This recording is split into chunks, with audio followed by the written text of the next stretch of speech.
Démelo si quiere, dijo Mary señalando la mano de Landon. Oh, gracias, le respondió alargándole el tazón. Me refería a su otra mano, replicó ella mirándole a los ojos. Landon bajó la vista y se dio cuenta de que tenía el papiro de Samuel. Había vuelto a sacarlo de Cryptes con la esperanza de descubrir algo que antes se le hubiera pasado por alto. Ah, sí, claro, disculpe. Mary lo miró divertida mientras se lo cogía. Conozco a un hombre en un banco de París que tendrá mucho interés en volver a ver esta caja de palizando. André Verne era un amigo muy querido de Jacques, y mi esposo confía ciegamente en él. Habría hecho cualquier cosa por cumplir la promesa que le hizo de cuidar de esta caja. Hasta pegarme un tiro, pensó Orlando, que optó por no contarle que seguramente le había roto la nariz a ese hombre. Al pensar en París, le vinieron a la mente los tres cenechales que habían sido asesinados la noche anterior, y el priorato. ¿Qué pasa ahora con él? Los engranajes ya se han puesto en movimiento, señor Lando. La hermandad ha resistido durante siglos y esto también lo superará. Siempre hay gente dispuesta a ascender y a reconstruir lo destruido. Durante toda la noche Lando no dejó de sospechar que la abuela de Sophie estaba muy vinculada a las operaciones del priorato. Después de todo, este siempre había contado con miembros del sexo femenino, cuatro grandes maestres habían sido mujeres, los senechales habían sido tradicionalmente hombres, los guardianes, pero sin embargo las mujeres gozaban de un estatus superior y podían ascender al puesto más alto desde casi cualquier rango. Landon pensó en Light Devin y en la abadía de Westminster, parecía que hubieran pasado siglos. La Iglesia ha presionado a su esposo para que no diera a conocer los documentos del Sangreal después del fin de los días. No, por Dios, el fin de los días es una leyenda de mentes paranoicas. No hay nada en la doctrina del priorato que mencione expresamente una fecha para desvelar el grial. Es más, el priorato siempre ha sostenido que el grial no debería desvelarse nunca. Nunca Landon está anonadado. Es el misterio y la curiosidad lo que mueve a nuestras almas y no el grial en sí mismo. Su belleza está en lo etéreo de su naturaleza. María Chabuela alzó la vista y la clavó en la capilla de Roslin. Para algunos el grial es un cáliz que les concederá la vida eterna. Para otros es la búsqueda de los documentos perdidos y de la historia secreta.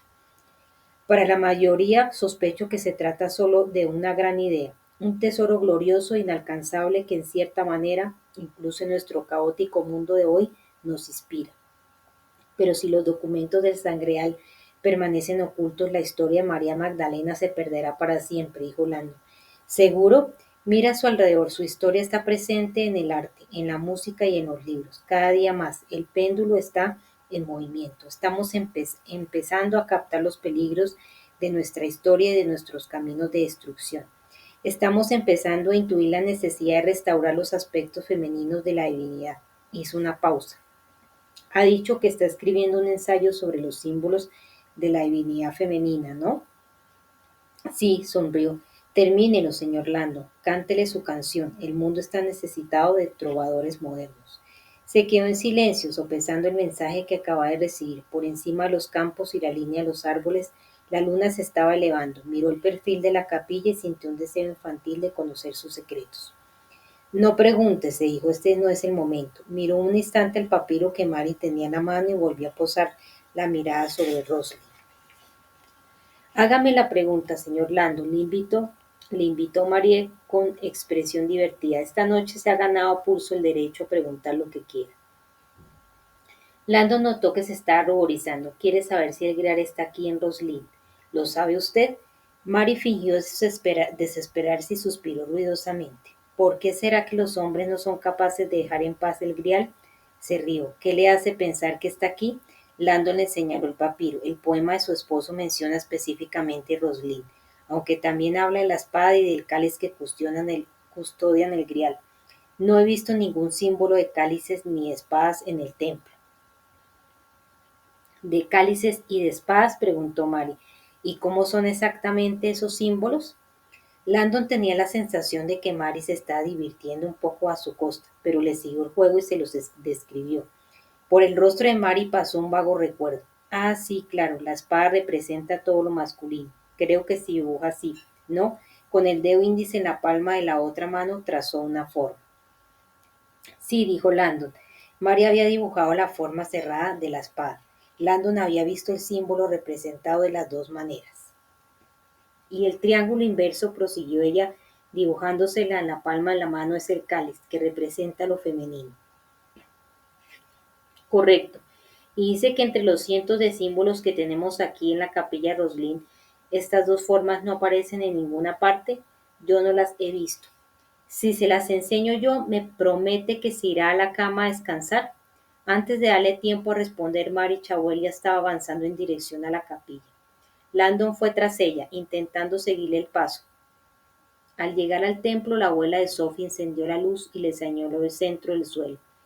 Ahí lo tiene, señor Landon, la espada y el cáliz. Landon contempló la piedra desgastada. No había nada. Pero si no hay nada.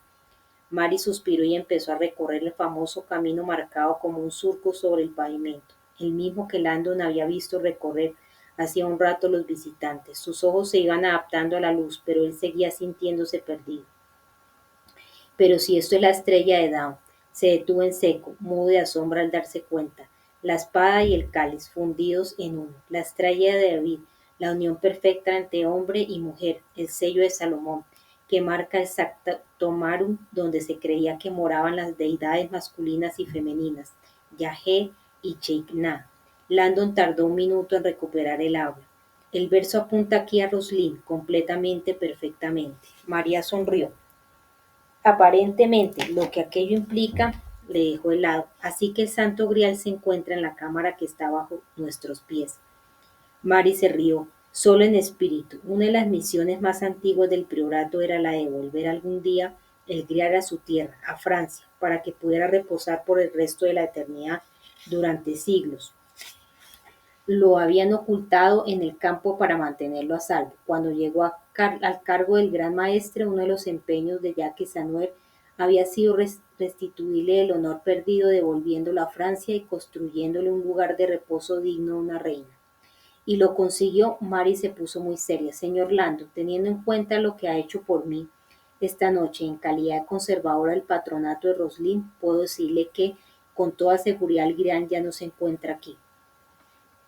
Landon decidió insistir, pero se supone que la clave informa sobre el paradero actual del Grial.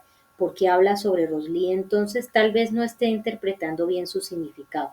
No olvide que el Grial puede ser engañoso, igual que mi difunto marido. Pero es que no podría estar más claro. Estamos sobre una cámara subterránea marcada con una espada y un cáliz, bajo un cielo de estrellas rodeados del arte de los maestros constructores. Todo habla de Roslin. Muy bien, déjeme ver ese misterioso poema. Desenrolló el papiro y declamó los versos en voz alta. Bajo la antigua Roslin el Grial, con impaciencia espera tu llegada. Custodios y guardianes de sus puertas serán por siempre el cáliz y la espada. Adornada por artes de maestros, ella reposa al fin en su morada, y el manto que la cubre en su descanso no es otro que la bóveda estrellada. Al terminar se quedó inmóvil unos segundos, hasta que cayó en la cuenta de algo y sonrió. Ajá, Jacques, Landon la miraba expectante. ¿Entiende lo que dice? Como ha visto usted mismo en el suelo de la capilla, hay muchas maneras de ver las cosas más simples. Landon se esforzaba por comprender. En Sanuer todo parecía tener dobles sentidos, pero Landon no se veía capaz de ver más allá. Mary bostezó agotada. Señor Landon, le haré una confesión. A mí oficialmente nunca se me ha hecho partícipe del paradero del Grial. Pero claro, estaba casada con una persona de enorme influencia y mi intuición femenina es buena. Landon quiso intervenir, pero ella siguió hablando. Siento que después de lo duro que ha trabajado tenga que irse Roslin, sin verdaderas respuestas, pero aún así algo me dice que finalmente encontrará lo que busca. Algún día lo entenderá. Sonrió y cuando lo haga espero que usted, más que nadie, sepa guardar un secreto. Oyeron que alguien llegaba a la puerta. Habéis desaparecido los dos, dijo Sofía al entrar. Yo ya me iba, respondió su abuela acercándose a la entrada. Buenas noches, princesa. Le besó la frente. No entretengas mucho al señor Landon, déjalo descansar. La vieron alejarse en dirección a la casa. Cuando Sophie se volvió tenía los ojos húmedos de la emoción. No es exactamente este el final que esperaba. Ya somos dos, pensó Landon. Notaba que su compañera de viaje estaba algo desbordada. Las noticias que había recibido esa noche le habían cambiado la vida. ¿Estás bien? Son muchas cosas de golpe. Sophie sonrió tranquilamente. Tengo familia y eso es lo que me importa de momento. Luego ya veré quiénes somos y de dónde venimos. Landon no dijo nada. ¿Te quedarás con nosotros? Le preguntó Sophie al menos unos días. Landon suspiró porque nada le apetecía más. Creo que necesitas estar aquí un tiempo con tu familia. Yo me vuelvo a París por la mañana. Sophie parecía decepcionada, pero sabía que era mejor así. Se quedaron en silencio un largo rato. Finalmente ella le cogió de la mano y salieron juntos de la capilla. Se acercaron a un saliente de la montaña. Desde allí el paisaje escocés se extendía ante ellos, bañado por la pálida luz de la luna que jugaba a esconderse entre las nubes. Se quedaron un rato en silencio, cogidos de la mano, luchando contra el cansancio que les vencía. Estaban empezando a salir las estrellas, pero al oeste se veía un punto de luz más brillante que los demás. Landon sonrió al verlo. Era Venus, la antigua diosa que brillaba paciente sin parpadear.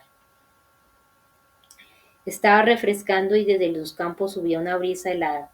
Después de un rato, Landon miró a Sophie, que tenía los ojos cerrados y esbozaba una sonrisa serena. Notaba que sus propios párpados le pesaban cada vez más. A regañadientes le apretó la mano. Sophie.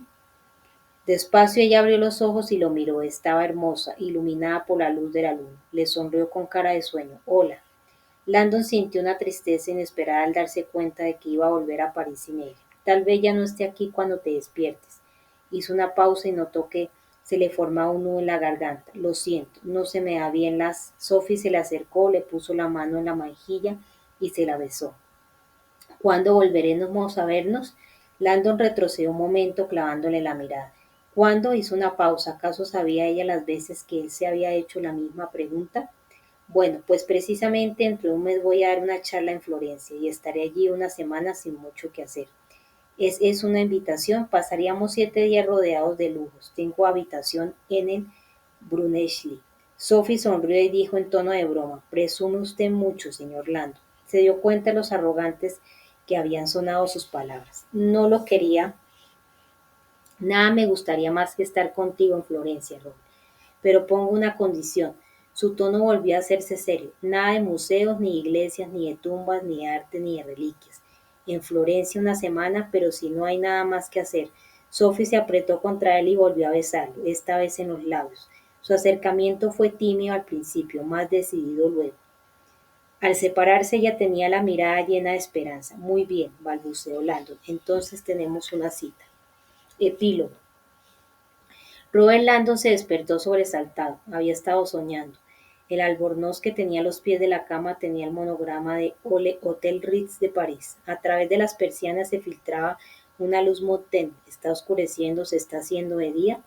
Se sentía muy cómoda, arropado plácidamente en la cama. Llevaba casi 2 días durmiendo sin parar. Se incorporó despacio y se dio cuenta de que era lo que le había despertado, una idea de lo más absurda. Llevaba días intentando ir más allá de todas aquellas informaciones, pero de pronto se le había ocurrido algo en lo que no había pensado hasta ese momento. Podría ser, se quedó un momento inmóvil, se bajó de la cama, se metió en la ducha de mármol y dejó que el agua le cayera con fuerza sobre los hombros. Aquella idea seguía fascinándole, imposible. 20 minutos después salió del hotel Ritz Place Vendôme. Estaba anocheciendo, los días de sueño lo habían dejado desorientado, y sin embargo tenía la mente curiosamente lúcida. Se había prometido a sí mismo que haría una pausa en el vestíbulo para tomarse un café con leche a ver si se aclaraban las ideas, pero sus piernas lo habían llevado directamente a la puerta y ahora estaba en la calle, ante la inminente llegada de la noche parisina. Enfiló a Rue de Petit Champs con creciente excitación. Dobló por la rue Rachel, donde el aire se hizo más dulce con el aroma del jazmín en flor que salía a los jardines de Palais Royal. Siguió andando hacia el sur hasta que vio lo que estaba buscando, el famoso Arco Real, una gran extensión de mármol negro pulido. Se acercó más y escrutó la superficie que quedaba a sus pies. En cuestión de segundos encontró lo que sabía que estaba ahí, varios medallones de bronce engastados en el suelo, formando una perfecta línea recta. Cada disco tenía un diámetro de 5 pulgadas y grababan las letras N y S, norte-sur. Se giró hacia el sur y con la mirada siguió el rastro trazado por los medallones. Fue avanzando por ese camino sin apartar la vista del suelo. Al llegar a la esquina del Comedie Francaise pasó por encima de otro medallón de bronce. Sí, Landon había descubierto hacía años que las calles de París estaban adornadas con 135 señales como esas, encajadas en las aceras, patios y calles siguiendo un eje norte-sur que atravesaba la ciudad. En una ocasión había seguido la línea que le llevó desde el Sacré-Cœur hasta el antiguo Observatorio de París, cruzando Escena. Ahí había descubierto la importancia del sagrado camino que trazaba, el primer meridiano de la Tierra, la primera longitud cero del mundo, la antigua línea rosa de París. Ahora avanzando a toda prisa por las ruedas de Riavoli, Landon sentía que su destino estaba cerca, a menos de una travesía. Bajo la antigua Roslin el Grial, con impaciencia espera tu llegada. Las revelaciones parecían sucederse las unas a las otras. La manera antigua de escribir Roslin, y la espada y el cáliz, la tumba adornada por artes de maestros. ¿Era eso por lo que Samuel tenía que hablar conmigo? ¿Había adivinado yo la verdad sin saberlo? Empezó a correr sintiendo que la línea rosa bajo sus pies le guiaba, le empujaba hacia su destino. Al entrar en el largo túnel del Passage Richelieu, el vello de la nuca empezó a erizársele de la emoción anticipada. Sabía que al final de ese túnel se encontraba el monumento más misterioso de París, concebido y encargado en la década de 1980 por la Esfinge en persona, François Mitterrand, un hombre del que se rumoreaba que se movía en círculos secretos, un hombre cuyo legado final a París había sido un lugar que Landon había visitado hacía solo unos días, en otra vida. Con un esfuerzo final, Landon salió del pasaje, llegó a una explanada que le resultaba familiar y se detuvo. Sin aliento levantó la vista muy despacio, con cautela, intentando abarcar la brillante estructura que tenía delante, la pirámide del Louvre, iluminada en la oscuridad. La admiró solo un instante, estaba más interesado en lo que le quedaba a la derecha. Se volvió y notó que una vez más los pies se le movían solos por el camino invisible de la antigua línea rosa y lo llevaban hacia el carrusel du Louvre. El enorme círculo de césped rodeado en su perímetro por unos setos bien cortados, en otro tiempo escenario de primitivas fiestas de culto a la naturaleza, alegres ritos de celebración de la fertilidad y la diosa. Al meterse entre los setos y acceder a la zona de césped, Landon se sintió como si estuviera entrando en otro mundo. Aquel suelo honrado estaba rematado en la actualidad por uno de los monumentos más atípicos de la ciudad. En el centro, hundiéndose en la tierra como un abismo de cristal, se encontraba la pirámide invertida que había visto hacía unos días al entrar en la zona subterránea del Louvre. La pirámide inversa. Tembloroso se fue hasta el borde y contempló el museo que se extendía a sus pies, iluminado por una luz dorada. No solo se fijaba en la impresionante pirámide invertida, sino en lo que había justo debajo. Ahí en el suelo de la sala se veía una estructura minúscula, una estructura que Landon mencionaba en su texto. La posibilidad de que aquello pudiera ser cierto lo mantenía plenamente despierto. Volvió a alzar la vista y contempló el museo y notó que sus enormes alas lo rodeaban, aquellos pasillos llenos de las mejores obras de arte. Leonardo da Vinci y Botticelli, adornada por artes de maestros, ella reposaba al fin en su morada. Maravillado miró hacia abajo una vez más a través del cristal y vio la diminuta estructura. Tengo que bajar como sea. Salió de allí y cruzó la explanada en dirección a la pirámide que hacía las veces de entrar al museo. Los últimos visitantes de aquel día ya habían salido. Empujó la puerta giratoria y bajó por la escalera circular. Notaba que el aire se iba haciendo más fresco. Al llegar abajo entró en un largo túnel que bajo el patio del Louvre llegaba a la pirámide inversa. Al otro lado del túnel había una sala grande. Delante de él, colgando desde las alturas, estaba la pirámide invertida, un asombroso perfil triangular hecho de cristal, el cáliz. Los ojos de Landon siguieron su forma decrecientes desde la base hasta la punta, suspendida más de 2 metros por encima del suelo. Y ahí justo debajo de ella se encontraba la diminuta estructura. Una pirámide miniatura de apenas 1 metro de alto, la única cosa en aquel inmenso complejo que se había hecho a pequeña escala. El ensayo de Landon, además de tratar sobre la colección artística dedicada a la diosa que albergaba el museo, hacía un breve comentario sobre aquella discreta pirámide. Esta estructura en miniatura sobresale del suelo como si fuera la punta de un iceberg, el ápice con una enorme sala piramidal sumergida debajo como una cámara oculta. Iluminadas con la luz tenue de aquel sótano desierto, las dos pirámides se apuntaban la una a la otra y sus puntas casi se tocaban, el cáliz encima, la espada debajo. Custodios y guardianes de sus puertas serán por siempre el cáliz y la espada. Landon oyó las palabras de Marie Chauvel, un día lo entenderás. Estaba ahí de pie bajo la antigua línea rosa rodeado de artes de maestros. ¿Qué mejor lugar que aquel para que Samuel pudiera estar siempre vigilante? Ahora al fin le parecía que entendía el verdadero significado de los versos del gran maestre. Alzando los ojos al cielo, miró a través del cristal. La noche estaba cuajada de estrellas y el manto que la cubre en su descanso no es otro que la bóveda estrellada. Como los murmullos de los espíritus en la oscuridad resonaron unas palabras olvidadas. La búsqueda del Grial es literalmente el intento de arrodillarse ante los huesos de María Magdalena. Un viaje para orar a los pies de la descastada de la divinidad femenina perdida. Con repentina emoción, Robert Landon cayó postrado de rodillas. Por un momento le pareció oír la voz de una mujer, la sabiduría de los tiempos que susurraba desde los abismos más profundos de la tierra.